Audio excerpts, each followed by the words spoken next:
İranda vəziyyət getdikcə gərginləşir. Hazırki durum barədə materialımızda. Yaxın Şərqdə gərginlik artmaqda davam edir. İsrail İrana yeni hücum dalğası başlatdı. Eyni zamanda Beyrutdakı Hizbullah infrastrukturunu bombaladı. Livanda da Sidonun cənubundakı Fələstin qaçqın düşərgəsinin yaxınlığında partlayışlar baş verib. Bir neçə mülki şəxs və Livan ordusunun əskəri yaralanıb.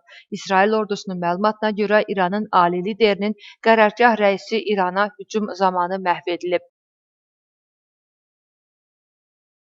Birləşmiş Ştatlar ilə danışıqlar apardığımız üçün heç bir səbəb görmürük. İran gözləyir. Birləşmiş Ştatlar ordusunun istənilən quru hücumuna müqavimət göstərməyə hazırdır. Qarşı durmamızın onlar üçün fəlakət olacağına əminik. İstənilən ssenariyə hazırıq. İran cavab verib ki, Bəhreyndə baş verən hücumlarda 32 nəfər yaralanıb. Dünya liderləri də baş verən hadisələrə reaksiya verərək münaqişənin şiddətlənməsi təhlükəsi barədə danışırlar.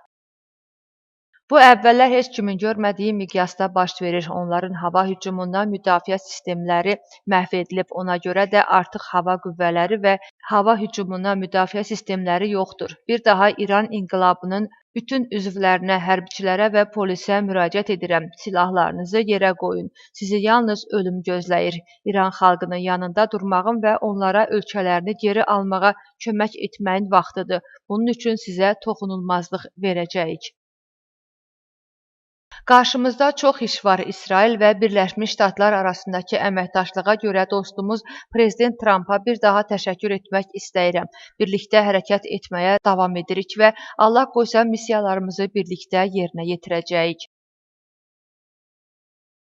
Yaxın Şərqdəki vəziyyət gərgin olaraq qalır və cəmiyyət hadisələrin gedişatını izləyir.